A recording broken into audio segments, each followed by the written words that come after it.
opportunity. So please come to that. Any questions about those kind of things? Administrivia, commencement, convocation, gowns, mortarboards. The tassel always goes on the right until you graduate and it goes on the left, or is it other way around? I see, I have to look it up and review it. Okay, so who has experience dealing with lead? All right, Abby, was it a pleasant experience? Great, wow. You're the first one I've talked to. I'm a convert, so it doesn't matter. Ah, yes, an acolyte. Okay, so what kind of project was it? I've worked on dozens, but the first one I did was a Lead for Homes pilot program in San Antonio. It was multifamily, 180 units, affordable housing. Those are stuff. And what was your most recent lead project? Lead Italy. So that's a little. It was a renovation of a palace. How could you get a That's palace? not In what part of Italy? Vicenza, That's northern, isn't it? Where? west of Venice, Oh, the city of Palladio. Claudia. Oh, molto bella. See there. Ah, well, that sounds like a lot. I didn't know they had lead in Italy. Lead Italy is new, but that's part of USGBC trying to make a play for the international leagues. So the whole point system you've never found frustrating, or getting the certification, or I mean some of the issues talked about in the text about occupancy, permits. There are huge differences, but Okay. it's constantly evolving and it is competitive.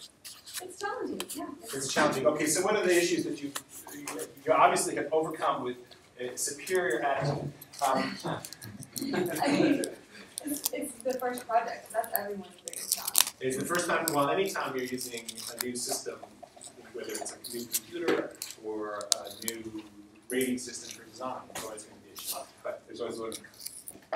So it is, it's at least initially complex, right? Mm-hmm. Until you know the rules. And Okay. by definition, you're creating a rating system by which to compare all projects, and yet no two projects are alike. So it's the kind of the cookie cutter versus the specifics of a particular project. Okay. Are there challenges? No? Other people with lead experience? Yes? Challenges with it? Yeah, well, or maybe you're an acolyte too. I think it's good, but it was challenging in that, well, as you submit points, you don't really know if they're going to accept them until it's too late. Mm-hmm. That was challenging. So the kind of commitment versus feedback, Right. kind of disjuncture. There wasn't a point of, it would be nice if they had like a case worker that you could call up and say, am I on the right track here? Is this what you're looking for? Well, and if you've got, if the standards have been internalized into local code by reference especially, and like some of the examples we saw in the text, you can't get an occupancy permit until you've demonstrated compliance. And if there's some fundamental flaw that prevents you from getting the certification, so you can't get occupancy, you get into what at least the editors. Well, a lot of it has, they have commissioning that needs to happen a year after occupancy. Yeah. Right. So that's a huge. You can't get occupancy until it's, but this is really great. No, believe me, I'm an acolyte too. I try to pretend that I'm not. I try to keep people guessing about my politics, but it usually doesn't work very well. Oh yeah, he's a lefty. I can see it a mile away. If I had asked this question 2 years ago, as recently as 2 years ago, the response would have been decidedly negative. And so I'm glad to see that through a combination of familiarity in the professions and I would say some adaptation on the part of the U.S. Green Building Council. We're coming to maybe a more mutually accepting space with the use of these standards. At least initially, there was a lot of frustration using them, and maybe some of you remember that. The complexity and the cost is another one. The kind of uniformity, at least of the initial versions of the standards. You've got points doing it this way and this way only, when in fact you could have met the at least the intent of that part of the rating system by doing it differently. That might have been more appropriate for a particular project. So that was a negative element dimension. And then this having to make a commitment at a certain level and not being completely assured of being able to deliver on certification at the end. And then, of course, sometimes it's additional costs. Well, our intent here is not to go through these systems and to talk about the systems themselves, LEED and the comparable systems. There are other classes that do that, do it more in depth, with people who really know what they're talking about. I do not, so I'm not going to pretend that I do. Our intent here is to talk about the now rather common occurrence of having a local government adopt by reference frequently one of these outside rating systems, called third-party rating systems, as basically an extension of local code. And what challenges and opportunities that practice has for practitioners. LEED, of course, is not the only system in town. It's maybe the earliest and the biggest. But we've got a list of several here, a couple that I have heard of, many that I have not. Listed here in your text, ICC 700 that I knew, the building challenge I was also aware of, but International Green Construction Code, ASHRAE Standard 187 or 189.1, Green Buildings, etc. Those were new. How many people have run into one of these rating systems in local code? Anyone? Yeah. Saw that to see if the project has a certain amount of public funds. Yeah, Salt Lake City has in its building code a requirement that all municipal structures that the city will own, they have to achieve, if they're being built, constructed, they have to achieve LEED Silver certification. If the city will not own the facility, but is putting money into the facility, it has to at least get the basic LEED certification. And so that is, compared to some of the examples we see in the text, kind of a low level of investment. But it's still meaningful. I mean, municipal governments are major owners of real estate in American cities, as you would expect, right? And so you would hope that at least the municipal structures themselves would show some sort of leadership in energy efficiency, which is, of course, what LEED stands for. And maybe some of you didn't understand that I mean, it's acronyms.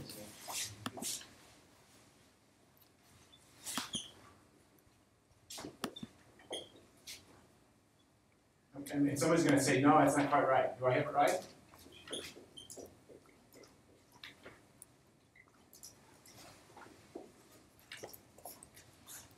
I think that's right. Yeah, that's what I always thought it was. Leadership in energy and environmental design. Environmental design. See, I knew I wasn't going to get it quite right, but that's okay. Most people think NEPA stands for the National Environmental Protection Act, which it doesn't. Not National Environmental Policy.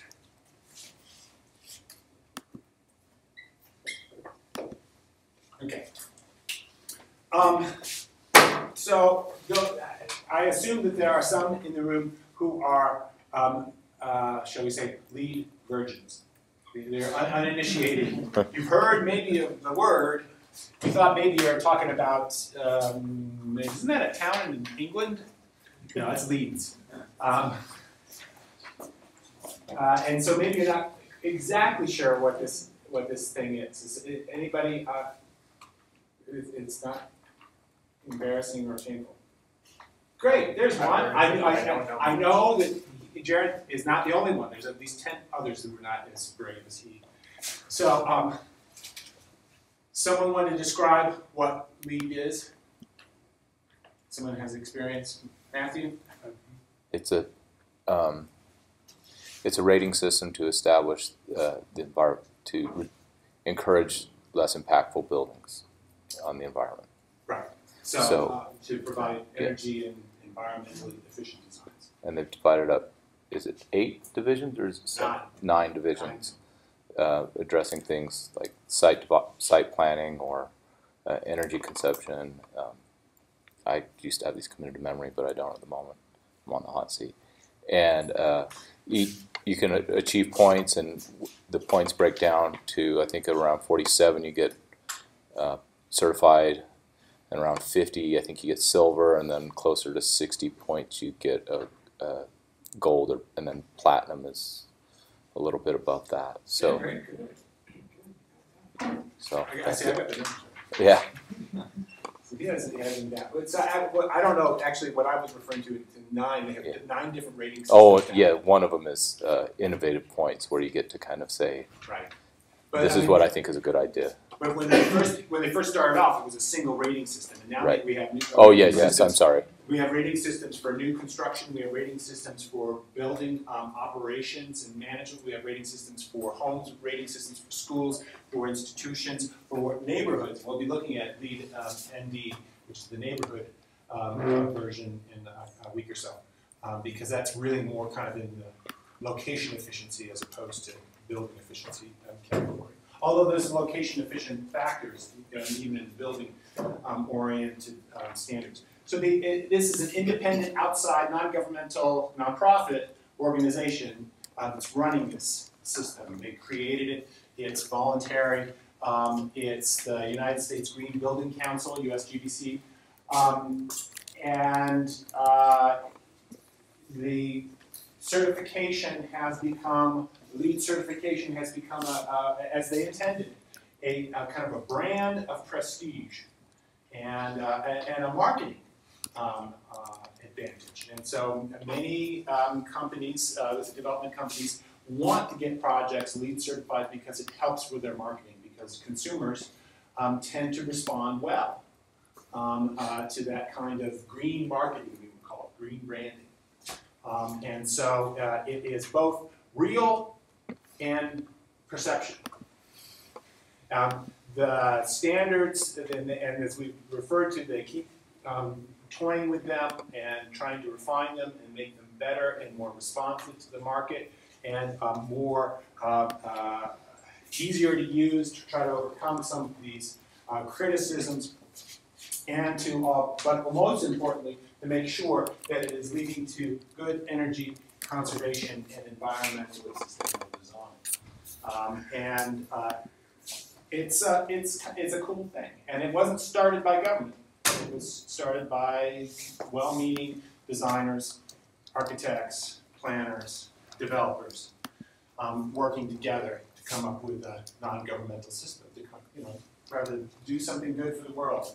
And now it's interesting that now, and what we are talking about today is the phenomenon of government turning to this non-governmental organization and incorporating these standards into local code. The advantage of doing that, as the text points out, is that you don't, especially if you're not a large municipality, you don't have to go out and create your own standards and administer your own standards. These standards are created and maintained and updated by an outside organization, and if it's LEED, it's an organization that is constantly in a state of self-evaluation and refinement, and so you're getting the best. But there's some downsides. And it's not just the ones that we've mentioned here. In addition to the ones that we've mentioned here, there is that thorny little question having to do with delegation of governmental authority.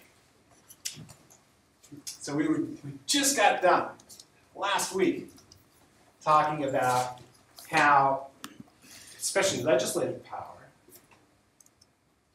cannot be delegated to a non-elected body, right? I mean, the whole consent waiver stuff that we were talking about last week, and we said that consent provisions were unconstitutional because they were attempts to hand over legislative authority to people who aren't, who cannot legitimately hold that power. Well, if you've decided that you want environmental and energy efficient design in your buildings and you want to do it on the cheap, so you're just going to basically make a, C lead, with a link, hyperlink to the web page and say that's what we require.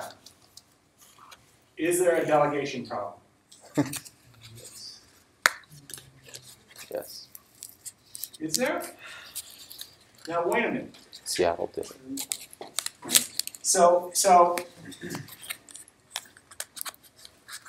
you need the local planner. You're in Hurricane. I don't think Hurricane has a planner, but let's say Hurricane all of a sudden gets a bunch of money. This is a small town in southern Utah, if you're not familiar with it. And it's spelled hurricane, but that's not how it's Hurricane. So you're the town planner for Hurricane, and you're probably also the dog catcher, and you probably also pick up the garbage on Monday mornings and sweep out the bathrooms at the city hall. And so you're kind of stretched, right, in terms of obligations. So you think, well, we want to have, and you wouldn't want this in Hurricane because the locals would tar and feather you, but let's say we want to have, energy efficient, environmentally sustainable buildings here at Hurricane. And Hurricane's very concerned. And so, I know, instead of creating our own, we'll just adopt the LEED standards. And you look up you go on the USGBC webpage, and you look at the standards, and you look at the rating systems, and you say, yeah, this looks good, and you write a little report on it, and you take it to your planning commission, so you have one, and you lay it all out, and you say, here are the standards, and here's what they have adopted, and here's what they mean, and the planning commission says, that's great, let's do it. And then it goes up to the city council, and the city council says the same thing, let's do it. Is there a delegation problem? Sure. I would say no, because it's like they've adopted that ordinance. It's just like pulling a standard ordinance from, like earlier in the talk we talked about, I can't remember the name of the organization, but they made general plan ordinances, and it would be just like pulling one of those. Yeah, it's no different than adopting a model code. And we've got model codes out the yin-yang these days. Form-based codes that are adopted or promoted by various design firms and nonprofit organizations, and they propose a model ordinance. And just because somebody else wrote it doesn't mean that it's illegal for you as Hurricane to adopt it and make it your own. As long as you give the right notice and all that. Right, you got to go through the whole, we got to follow whatever procedures are required for legislative action, required by, not by the due process clause, we all remember, but by state law, right? Paul? I'm going to go out on a limb here, but I would think that the devil would be in the details, because if you would adopt an ordinance that refers to those specific design criteria, I'd be okay with that. But if you made it subject to LEED's getting approval, what if LEED changes their criteria? And what if LEED, so then are you saying, oh, if you don't get silver, then we're going to hold up your development application because of it? I think that might. So you raised two problems, and maybe you didn't realize it. You raised two issues, and they're both right on. There is, first of all, the issue of subsequent amendments to the standards. So you go on the site now and you see, I think the current standards for new construction are from the 2009 standards for new construction and major renovations. And here's the checklist, by the way. I'll just pass this around so you can take a look at it. The checklist has all these different criteria for sustainable sites, water efficiency, energy and atmosphere, materials and resources, indoor environmental quality, innovation, the design process, etc. And there's about 100 pages of text that go along with that. Here's an example of one of the standards that I'll also pass around.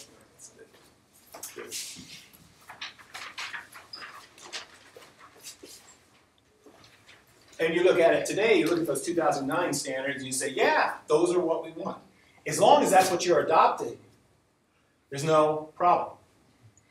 If you adopt it in a way so that you are also attempting to adopt all future revisions to the LEED standards that the USGBC might promulgate over the years, that would be a problem.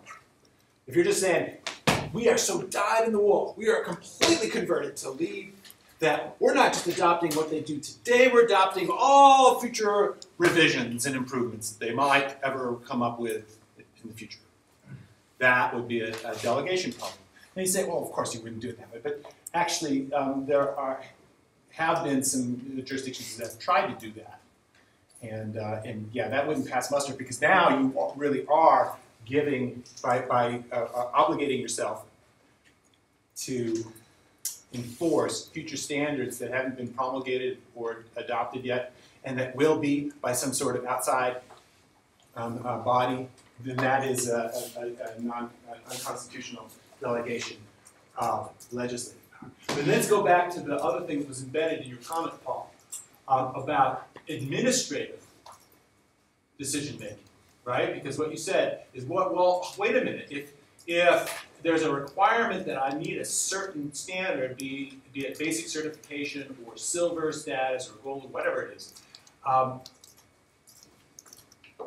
and I have to meet that certification in order to get my occupancy permit at the end of the construction process. And that's the way some of these are set up. Who is doing the certification? Who's doing the certifying? We, yeah, USGBC. Where's the problem here? It's not just, yeah, well, it's enforcement, but the question is, who's doing the enforcing?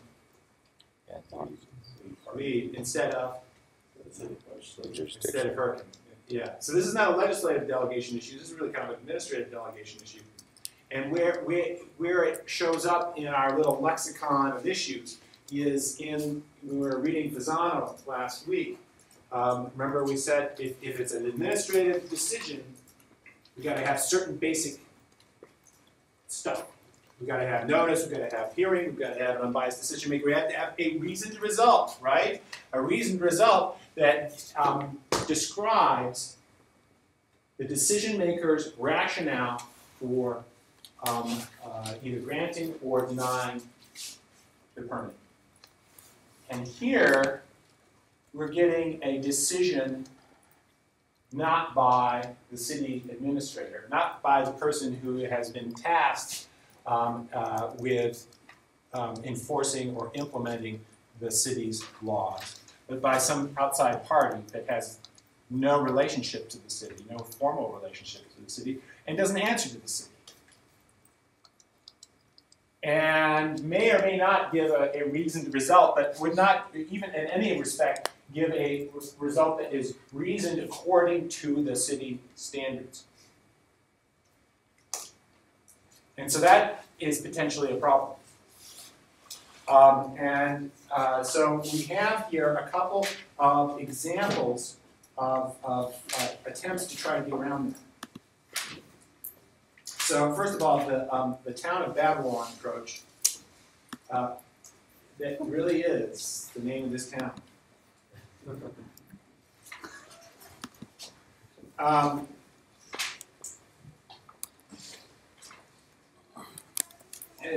town of Babylon specifically requires, the town adopts LEED Standards for new construction and major renovations, which is the one I'm sending around here, version 2.2.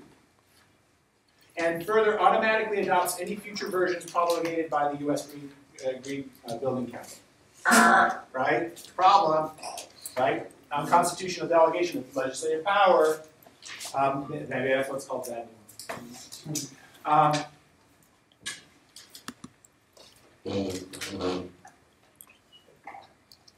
And then they require LEED certification by the US GDC before building occupancy can occur. Again, which sends you into this catch-22. So not only do you have this potentially questionable delegation of administrative authority to an outside body, but also you created this situation that's almost a no-win. If you can't get certification until you have been occupied for a year, as Abby said, and you can't get your occupancy permit until you're certified, you are stuck in the ozone. Okay, so San Mateo County. This is the county just south of San Francisco on the peninsula there in California. How does this ordinance attempt to deal with these problems? It gives you like benefits for doing it rather than making it necessary. Yeah, so first of all, we've got a certain level of achievement that is required, kind of a minimal level, and then there are additional levels that are incentivized, right? That if you go beyond the minimum of what's required, you get expedited treatment. And you would, for those of you that haven't been through a development process before, you would say, what's that all about? So for the developers in the room, expedited treatment of your permit, is that worth anything? Oh yes, they say, oh yes. In survey after survey of developers around the country, when they are asked what one thing that could be done that would improve the quality of your business, the efficiency of your business, reduce the costs of your product, which could also reduce the cost to the consumer, what always comes back is time. The time between the beginning of the development process and actual construction. And in California, 6 to 7 years. 6 to 7 years. And if you've got to carry debt that long with no income, good luck. Good luck. So this is real. And you may say, well, it's kind of artificially created. And you probably have a reasonable argument there. You know, it's that the benefit that's being offered here has been, it's like I say, an artificially created market. It made things so hideous for everybody else that when they throw you this little bone, you might, something in the back of your head might say, why doesn't everybody get this? Why does some people have to suffer and only people that are really, really, really good get the expedited treatment? But it is what it is. I like this one here. If you get 100 of the green points, or green point rating of 100 points or higher, or LEED Home Certified, you get guaranteed building inspections within 2 days of the request for the inspection, and then wasn't there another one in here where you get your own personal concierge and and limo service or something? Yeah, it's kind of interesting. So okay, so Alex has pointed out the kind of incentive nature. There is still a kind of basic level that you have to achieve. What else is in here to try to deal with these problems? I could be wrong, but it seems like it's not mandatory to be green points too. Right. So we've got not just a single set of standards here, which is potentially a way of dealing with the, and I haven't mentioned this, but the editors have talked about potential antitrust violations by focusing in on just one rating system, it could present, no one has filed this lawsuit yet, but it could present a problem with federal antitrust laws. Well, I guess what I'm thinking of is actually if you dial forward past the San Mateo ordinance to the model building code, and here's one of those model codes, right here on page 941. What's different about this one? And how does this potentially deal with these non-delegation issues?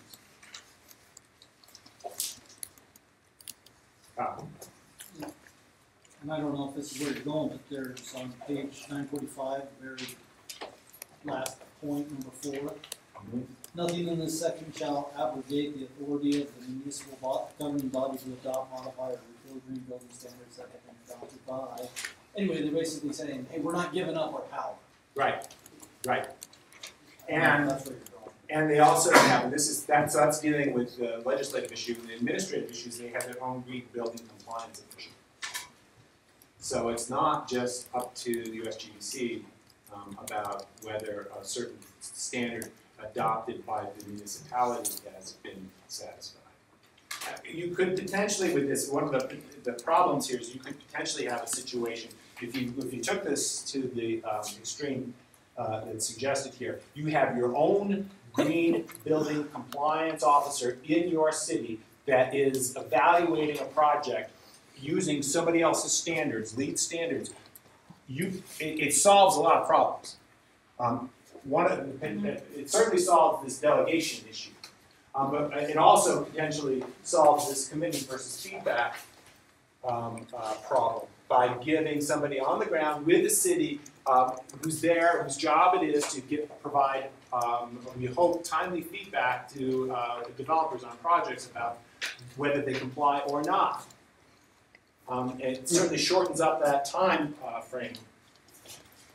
But you could have a situation where you have a local official that says, this meets LEED Gold, and the USGBC says, no, it doesn't. Maybe that's okay. Maybe you don't care, as long as the city is satisfied. That's probably all that matters, at least for legal purposes. You've taken care of your delegation issue. I suppose at a certain point it becomes ridiculous if you have too many situations where the city, green building official, and the lead certifiers don't agree on a particular project. You have kind of a divergent scenario. That's probably not good. What happens if they're more stringent? You know? Well, they could be. Yeah. You know what I'm saying? Yeah, that's possible. This doesn't fit. Well, they say it does. But do you think that's likely? Probably not. And it would probably be the other way, and why? City officials would have reason this. Yeah, there's an incentive. Cities want to see projects achieve and succeed and generate tax revenue, right? And politically, they don't want to piss off developers, or they don't want to piss them off too much. So you developers out here say, really? What city's that? But at a certain point, they don't want to upset their constituents too much because that can come back and bite them, especially when it comes to election time. And so there's perhaps an incentive to be more lenient than an outside grading system would be. There's also the issue of competition with other jurisdictions within the same market, right? Salt Lake City adopts LEED standards, but what about South Salt Lake? And you say, well, we don't care because it's not the same market. But I mean, you can imagine situations where Riverton's considering it, but they don't want to because Draper hasn't done it, or if they do adopt it and Draper hasn't, they're concerned about losing projects to Draper that they might be able to get in Riverton. If just they bet a little bit on this one LEED standard, maybe they can get that project. So there is the potential for monkeying around. Yeah, I was kind of seeing that conflict a little bit with Salt Lake City and the new public health and safety building. Yeah. Because that's LEED Silver, isn't it? Yeah, well, their big selling point that it's like, what I've heard some politicians in that area, that's a big selling point, that it's gonna be a net zero building and platinum. But you have some, where you have some city planners like debating the validity of that. It's So, the first net zero city building in the country, but the problem is that it's off-site solar generation so is it a net zero? yeah. When you're not technically net zero only on your site, you put it, but they've installed a solar plant over a landfill to make up for But electrons are electrons. Right, and they're all distributed on the grid. So some of you may know that we are attempting to make our building over in the architecture college net zero. And this is really hard, especially given that building. But we've done the studies. We got a grant from U.S. Department of Energy and a bunch of people with really big pocket protectors from the Idaho Engineering Lab came down and crunched the numbers for us. And we can do it. And it is a combination of solar panels and power generation and conservation. And our panels are off-site too. Our panels are on the Museum of Natural History and on the Hyper Building. And they're up and running. So that part of our project is done. That's only 20% to net zero. The other 80% comes from conservation. So we've got a lot more work to do. But if we did it, we would be the first, assuming that someone doesn't beat us to it, the first renovated building to be net zero. And so if we could have the first city building and the first renovated building net zero in the country, here in Salt Lake City, who would have thought? So hopefully that'll happen. There are a LEED program too, or is it other third party? Or a different program? Yeah, or just it's the independent. It's not LEED, and the architecture building is not looking for LEED certification. The state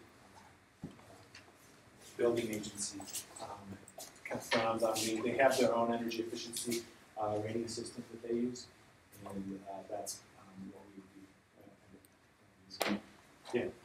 It's kind of like a political stance, but the cost of doing all those analysis and things are really put into the net zero. Like it took me $200,000 to get the study done, and I'm going to save $100,000 over 50 years. So net zero, it's like, I don't know. To me, it's kind of interesting from that standpoint. Well, yeah, and that's it. Actually, where you see this more is with just not getting to net zero per se, but this is one of the criticisms of LEED is that it costs so much for certification, and of course those costs have to be passed along and, to the ultimate consumer. And so, what some of these other systems have been trying to do that have been trying to lower the cost to kind of achieve at least the same idea, the spirit of LEED without having the same kind of costs associated with it. And I think the USGBC, they're sensitive to this, but they would also say that, yeah, but you get what you pay for. And so if there isn't rigorous policing and enforcement and testing of these systems, their veracity will erode over time because people will see them as being just kind of a paper exercise and not being real, and that the projects don't actually achieve their energy efficiency objectives when they're actually up and running, constructed, occupied. And that's one of the reasons why certification for LEED happens after occupancy, is to go in and actually see how the project is up and running. It seems like a lot of buildings are like qualified for LEED, but not actually like certified with a nice pretty plaque. Yeah, they don't get that plaque, but they, yeah. Because of the because modesty of the building that goes into having LEED issue. But another thing about your point, Brody, that's well taken is that what we found with the architecture building is that we can get like 80 or 90% of the way with 25% of the total budget. This is my proportions are a little bit off here, but they're illustrative. We can get most of the way towards net zero with substantially less than half the budget, and it takes substantially more than half of the budget to get the last 10%. And so it calls into question whether that last 10%, I mean, is 90% good enough? 85%? So what it is the cost of, in order to get to 100% net zero, at least our engineers tell us, we have to triple pane the glass instead of double pane. And we got to tear up all the floors and make radiant heat floors. And that is really, really expensive. And so one of the things that the college is trying to balance right now is like, maybe 85% is good enough. And economics may end up ruling the day on that question. I think we'd love the bragging rights, but we'll see if we've got the budget to brag. Some other related issues of an example here of encouraging compliance using incentives, whether it's LEED or any other. And we saw an example there with San Mateo County. Portland has their kind of fee-based system where buildings that are built to the regular code will pay an impact fee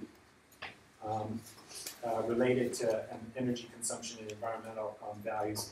Buildings that meet LEED Silver will have the fee waived.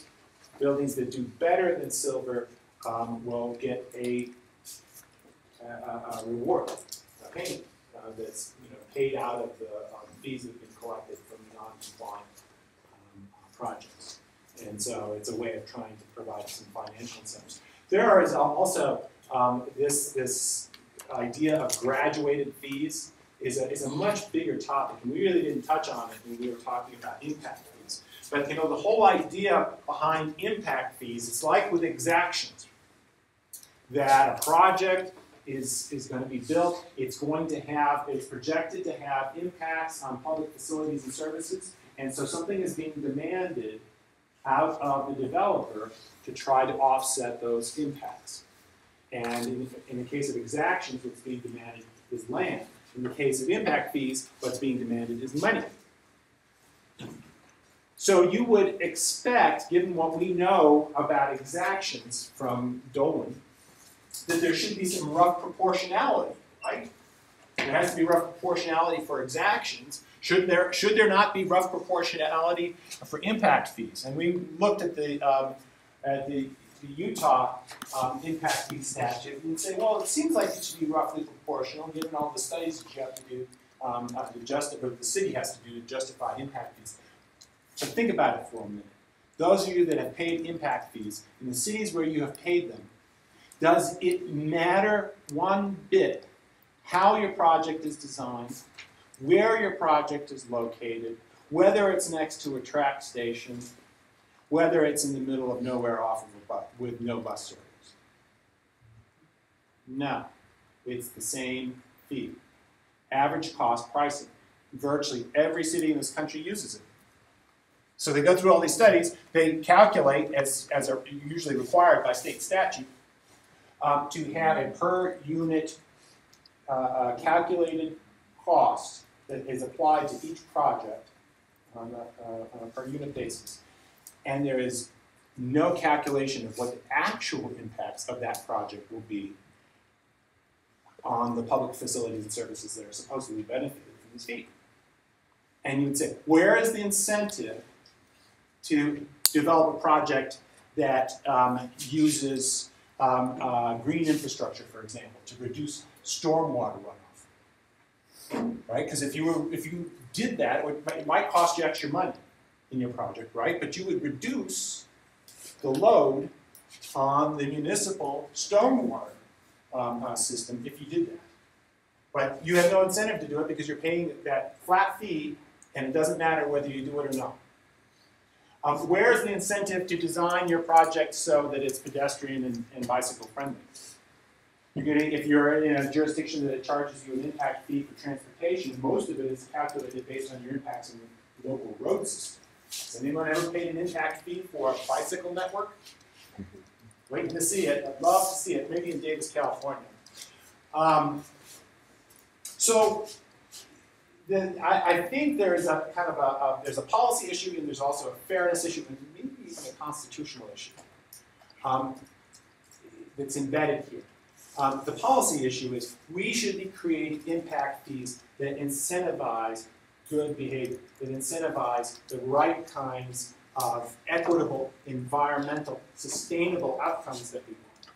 And we're not doing it right now with this kind of flat fee system. But also, we should not, I question whether it's legal or constitutional to be charging people the same fee regardless of their level of impact, because it sets up an equitable kind of cross subsidy between good projects, good environmental sustainable projects, and those that are not. And I'm not sure that it's technically legal. So it's say, okay, so let's create this great system that can calculate the individual impact on schools and on libraries and on open space and on police and fire and on transportation and on stormwater and on sewers for every individual house that's going to be constructed in the next 20 years in a jurisdiction. And that's your job to do. Have it on my desk on Monday.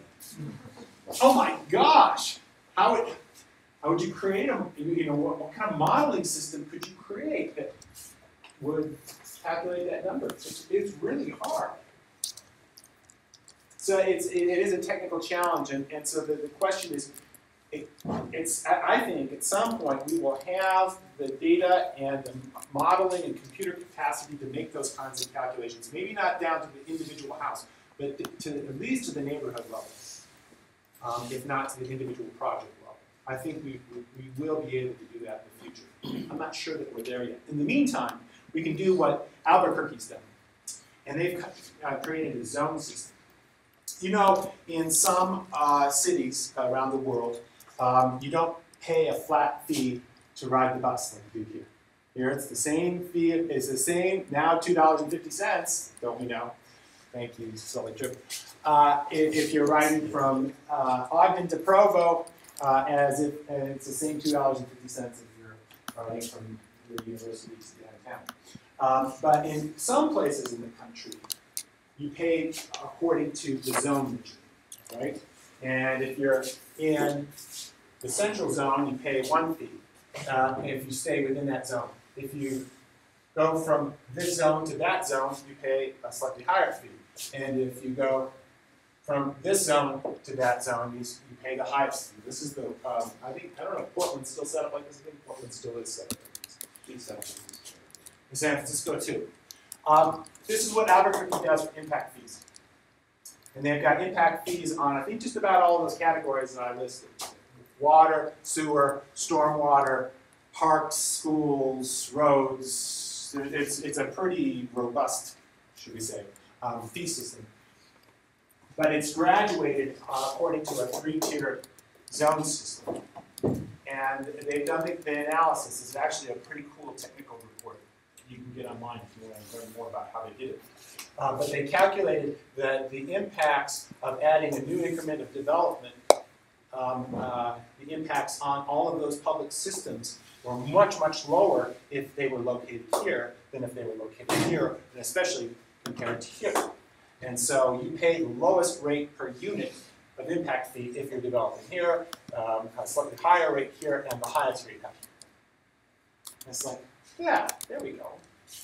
I mean, it's not really elegant. It's not that, you know, a great system that I was imagining a few minutes ago, but it's a nice little kind of stopgap until we get that perfect system in place. So what I recommend to all of you is to consider that in your practice if you're planners, and demand it if you're developers. Because I think that's where fairness and good policy lie. Because we do want, I mean, from an environmental efficiency and sustainability perspective, we do want to incentivize more development in the center parts of our communities. And to not necessarily shut down development out here at the fringe. Some people will say we should do that. And given on the day, I might agree with them. But even if we're not going to shut it down, at least they ought to pay their fair share. Because what's happening right now with a single payer system, the flat fee system, is these people are paying way too little. These people are paying way too much, and they're essentially subsidizing the people that are developing out here. And there are additional costs with developing centrally. Many additional costs are associated with developing centrally compared to developing out on a greenfield. When you have a tiered system like that, you start to level out some of those differences so that this stuff starts to pencil out a little bit more easily. You want to do that. That's good policy. Okay, so wind generation. Anybody live next to a wind farm? Know anyone that lives next to a wind farm? Jim? My parents do now, it wasn't there when I lived Yeah? What do they say? there. I don't think they mind. They don't mind. So the noise, No, they're far enough that you can't how far? hear them. Closest one is probably about a half mile. Oh, okay. Well, that's about what some of the plaintiffs in one of these cases is about. What about the strobe effect? When the sun's setting. I thought that would be kind of like, you know, you could go out there and you got some rave parties there. It'd be pretty cool. Look into the moonwalk. I think. I don't know. I suppose that could be for certain epileptics that could be a problem. Frequency of the wind, the speed of the wind triggers the Yeah. Dead birds dropping down on their house. Not that I know of, no. I think that I don't know. My sense is that the concern about wind generation is it's not as bad as it has been, especially 10 years ago. A high degree of concern, and that's when a lot of this stuff was written, the Port of Cleans and so forth. Somebody want to volunteer to walk us through Birch? I'll take someone who. We've got a few people here who need to participate in the class.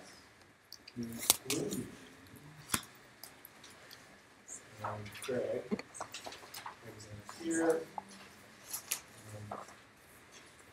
Oh, Jim.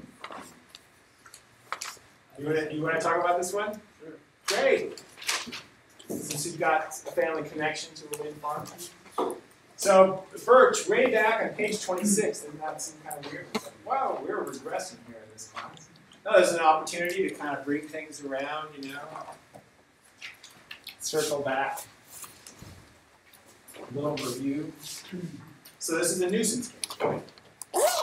Yeah, so basically, let's see,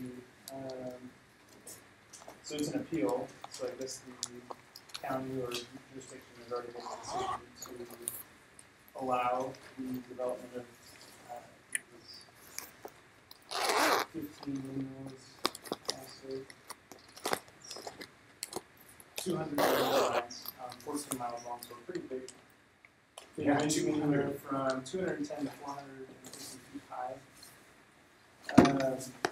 The appellants are 7 homeowners that live anywhere from a half mile to 2 miles of the project, and they were complaining of the strobe effect, the potential noise, as well as danger from broken blades, ice throws, and collapsing towers. All of which have happened to your family, right? Right. So they take it to the Court of Appeals, I believe. Well, they get thrown out, don't they? Yeah, they say that they're that the reasoning isn't enough because it's like potentially could happen to where it's not currently a nuisance. It's all potential nuisance. Right. Things. So they're turned down. Yeah, this is something we didn't spend much time talking about when we went through nuisance the first time. And I intentionally didn't want to talk about it because it would just kind of complicate things. But this is a perfect example. These people are trying to stop a project from going in based on nuisance. All the other nuisance situations that we've talked about are about already existing conditions, right? The pig barn is there. The cabin is there. The pigs are there. The pig stuff is there. The smell is there, right? The wind turbines aren't there, not yet. And you can understand why you would want to bring your lawsuit before they're there, right? If the court is going to be balancing the cost to cure, well, the cost to cure for the defendant, and now that all 200 of those windmills are up there, cost to cure is going to be pretty substantial, right? So it's, the equities, as they say, the fairness, it might be easier for the court to decide in your favor if you're one of these plaintiffs to get an injunction based on nuisance ahead of the thing happening. Now, traditionally, courts have only been willing to do that when they are faced with a nuisance per se. Did you catch that? What is a nuisance per se? Let's see. It's on page 28.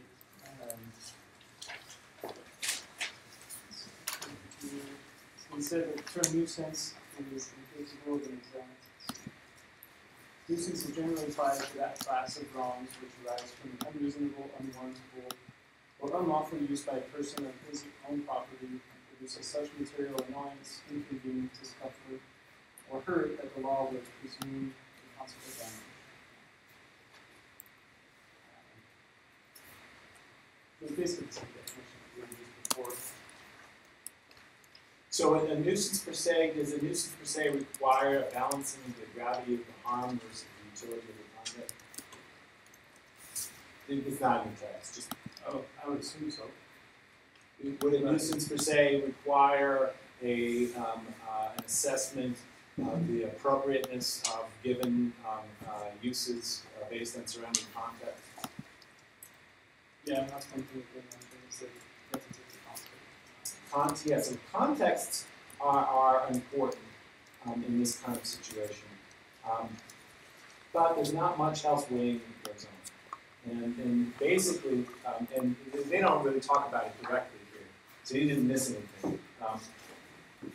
A nuisance per se is always a nuisance, regardless of all those other factors that we usually weigh when we're looking at a nuisance situation. A nuisance per se is, we don't have to wait until it's already constructed and operating and creating hassle for the neighbors to know that it's a nuisance, because we can tell now because it always is a nuisance.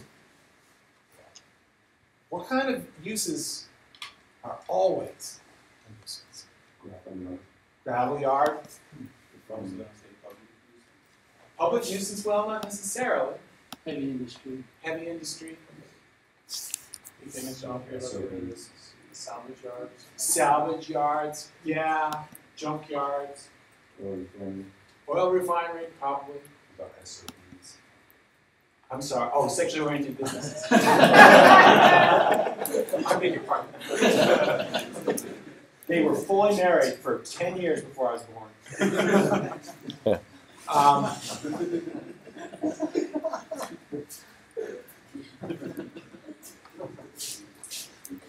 Funeral parlors for a long time were a nuisance per se in a residential area. So the context is still important. It's not just that a salvage yard is always a nuisance. It's always a nuisance if it's next to a residential neighborhood, right? So the context portion of the nuisance paradigm is still important. But all the other kind of factors that are weighed, cost of cure, cost of avoidance, all that other stuff, are not considered. And because these kinds of uses are so, they're so over the top that they always interfere with somebody's right to quiet enjoyment. And so those traditionally have been the only kinds that have been capable of being enjoined, being stopped before construction. And so that's why the trial court throws this one out, because they say, well, we're not sure. We have to kind of wait and see. It may be okay, it may be not, but we can't say that wind farms are always interfering with the rights of quiet enjoyment for surrounding properties. But they kind of split it both ways, don't they? Because they end up ruling in favor of the plaintiffs. And they basically say, well, we're not going to say that it's a nuisance per se. It's not.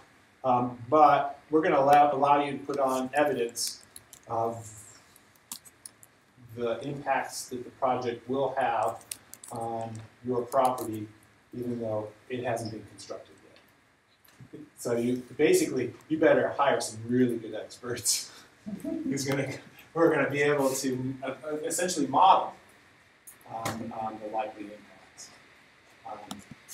So the other real important issue here had to do with whether the court had jurisdiction. Did you track that? Yeah. They were saying that because it had already been turned down, they don't really have the authority to go over something that the legislative body had done already. Well, the Public Service Commission, the state agency that had been given authority to make the permit decisions. Right, and they authorized it, so before that was questioning whether they had the authority to turn their power. Right. And this is a slightly different form of something that we'll see in the next case called preemption. And preemption is when a legislative body, a superior legislative body, takes away authority from an inferior legislative body. So the state legislature decides, as they did 3 sessions ago, to restrict the authority of cities of a certain size and class. They couldn't say Salt Lake City by name in the legislation, that would be constitutional. But they describe cities of a certain size and class in such a way that it would only apply to Salt Lake City, are hereby restricted in their ability to designate historic districts. And this was done because the city was contemplating designating the Yale Crest neighborhood just south of the university here, historic district, and certain residents in the neighborhood did not want that to happen. And they're pretty well connected in the legislature, so they got someone to produce a bill. And the legislature's still mad about Rocky Anderson, even though he hasn't been mayor for I don't know how many years. But was all too eager to go along with the bill. And so the bill passed, and it essentially hogtied, limited is the normal English translation of that, the city's ability to adopt historic designations, historic neighborhood designations. And so that's an example of preemption, where the superior body, the legislative body with more authority, in this case, the state legislature, scoops down and snatches away the power from an inferior legislative body, in this case, the Salt Lake City Council. But Congress does this all the time too, the federal Congress, the U.S. Congress. So U.S. Congress it seems like just about every time they meet, they're doing something that has a preemptive effect on states or local governments, or sometimes both, where Congress makes a pronouncement, occupies a particular field of regulation, and by doing so, limits or eliminates the ability of states or local governments to regulate in the same area. This is kind of like that. It's not called preemption because it's between branches of government. We've got the legislative branch who's giving authority to the Public Services Commission. And at least the trial court here said that that was coming at their expense. In other words, it was taking power away from the trial court to be able to hear this case and giving it to the Public Services Commission. And that's not technically a preemption, it's called displacement, but it's the same kind of idea, where power is being shifted from one to the other. And they say, well, they didn't specifically say they were extinguishing the ability of the courts to rule on nuisance claims. And so it's not necessarily inherently inconsistent to have a permitting system over here in the Public Services Commission while still allowing the court system to rule on negligence cases. Okay, so let's jump to this other case. This is Dalford, page 903. West Beekman Town Neighborhood Association versus ZBA, Zoning Board Authority. Oh, Sean, you want to talk about this? Yeah. So, similar going to be between wind farm here, and the locals aren't happy about it. It's in a residential zone, which also allows for basic infrastructure for electricity, things like that.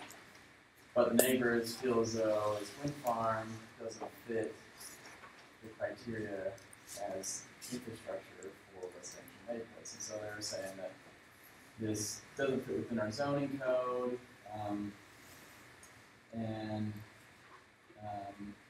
also going back, the original design of this wind farm was much larger, I guess, and the neighbors and the zoning council said, no, we want a little bit smaller. So they basically issued a conditional use permit for them, and they met the criteria, I believe, for all the conditional uses, and they're within the zoning regulations, and so the court basically said, yeah, it fits all the requirements that I've laid out, so I don't see a reason why they can't be put in. They used they kept going back to whether it was a rational decision, right? Mm-hmm. Whether it's a rational decision. Irrational, whether, as long as it's not irrational or unreasonable. How did you interpret this in the constructs of land use decision making that we've been reviewing, especially the ones just recently in the last week, like the Fasano case? How does this fit with that? I don't understand the question. Well, I mean, they're both administrative actions, right? Both Fasano and in this case. So we've got a situation where a local administrative body is applying a set of standards, a set of criteria to a particular project, right? And we know from Fasano that under the due process clause, they need to meet certain standards, right? Hearing, notice for that hearing, assume there's a unbiased decision makers, none of that mentioned here. But what, that last element again, the reasoned result, isn't that not what they're talking about here? Yeah. It's pretty much that's what they're talking about. They're asking, is this a reasoned result? Did you come up with a good reason for the decision you made? That's basically where this case is focused. And so what I'm trying to do is give you the opportunity to see, when you see different courts dealing with maybe different contexts, but dealing with the same kinds of actions, administrative actions, to be able to take what they're saying, maybe using slightly different words, and plug it into that framework, that due process framework. This is what they're really focused on, is that last element of Fasano. Is this a reasoned result? And they're basically saying, yeah. It seems like they did some studies, they considered this, came up with a series of reasons and factors, undertook an extensive review, considered various factors, findings set out in detail, and made 28 different conditions to try to deal with the various issues. They're basically going, yeah, ding, ding, ding, ding. This is a reasoned result. Decision affirmed. Good. In the script notes on the next page, the first one there's a reference to another case, and it says the zoning board's classification of a series of wind power generators as a utility was neither irrational nor responsible, and was supported by substantial evidence. So there's that phrase too. So that's what they're looking for with the reasoned result, that they've applied the right criteria. They've chosen the right standards and applied them, and that there was substantial evidence in the record to show that those criteria were met. That's what these cases are reminding us of, and they're just doing it in the context of wind farms. Our last case here is the Ecogen versus Italy, the town of Italy.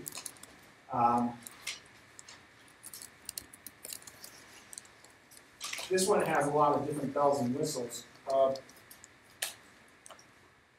The issue here really is not so much concerned with wind generation per se, but with moratoria in particular.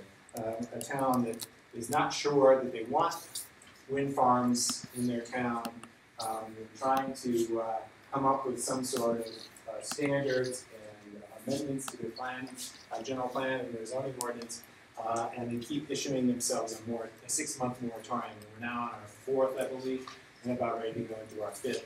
And the company is losing patience and perhaps losing funding as well. And so they sue. And there's the discussion here about the facial challenge versus as applied challenge. What I'd like you to focus on is just maybe the last page of the opinion, because that's where the court addresses, aside from all this other legal mumbo jumbo, they address the issue of moratorium. And this is a topic that we didn't spend much time on, and we won't spend much time on in this class, but it is fairly regularly a problem with people who are seeking to get governmental permission for development projects. Every once in a while, you get a jurisdiction like this one that, for whatever reason, adopts a moratorium. And we know what that, we know what a moratorium means, right? It's a timeout. No permitting allowed for a limited period of time for a specified class of decisions, administrative decisions. It's very rare that you get a moratorium on all administrative decisions. That would be highly unusual. It's usually something like this. Some specified class of decisions, administrative decisions, and the purpose is to regroup. The purpose is almost always one of two reasons. One is like here, where they feel like they don't have any, or at least the correct standards in their planning and zoning documents. And they need time to be able to get those standards, adopt them, put them in place. Or the second reason is that there's some sort of public health crisis. And you say public health crisis. Yeah, usually related to E. coli. That's the most common one I've seen, where there's some sort of failure in the sewage disposal system that is poisoning wells or water supplies. And you say, well, that doesn't happen very often. I wish that were true. It actually happens. More often than we'd like to see. There's my personal experience, not too personal, but the situation that I observed, not too closely, but from a safe distance, was mid-Multnomah County, the area in between Portland and Gresham. Gresham is the first city to the east of Portland, but there's all this land in between, or it used to be. Now it's been fully incorporated by the two cities. But for a long time, there was all this unincorporated county land in between the two cities. And, back 100 years ago, it was all farmland and orchards and so forth that wasn't developed. But then, little bit by little bit, the two kind of grew together, and it was never incorporated, and it was all on sewers or on septic systems and wells. And the lot size had gotten down to a half acre. And you get too many half-acre lots running on septic, you're going to have problems. And this was like 50 years in the making, and it was nasty. That's never really good. Yeah. So.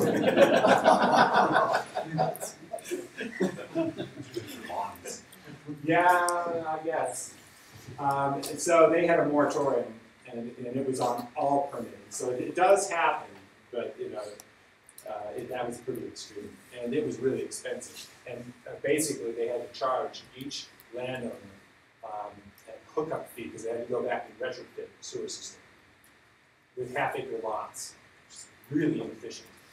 It was just a nightmare, and it was so expensive. They had imposed a fee, a hookup fee, and everybody had to pay it. And it was thousands of dollars. I mean, somewhere between $5,000 and $10,000 per hookup. And these were not high-end homes, folks. These were what we would call affordable housing. So the families that were getting hit with this. It was just, yeah. So that's where moratoriums come from. The problem is occasionally, like what the judge suspects here, is that it's an excuse for inaction. And instead of really addressing an issue up front, a jurisdiction is trying to avoid kind of facing the music. And so the interesting thing here is the remedy at the end of the case. The court decides in favor of the city, but says, you've got 90 days to fix this thing or else I'm going to get really, really grumpy with you. So, if you're ever in a situation, the practice tip here, for moratorium, if you're ever in a situation as a planner where you've got a jurisdiction that wants to impose a moratorium, make sure, first of all, read the statute. The LUDMA has sections that limit your ability to impose a moratorium. I mean, you can for public health purposes and for the development of new policy and new regulations. That's all allowed, but make sure that you're compliant with the statute. And always have a really rock-solid work plan to remedy whatever it is you're supposed to be remedying that you're using as the basis for your moratorium.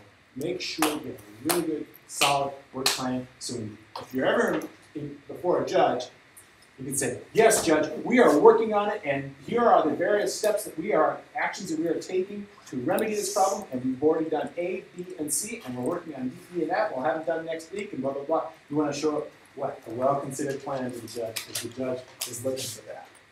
Good. So on Thursday, Eric Robinson will be here to tell you the real skinny on entitlement and permitting processes. And then, which means that, what? Oh my gosh, you don't have any readings for Thursday. Oh. So in place of that, come with, I told you this before, come with at least one really good question for Eric. Now, if you all ask your questions, he won't have any time to say anything else. So, you know, let him talk, but do come in with good questions.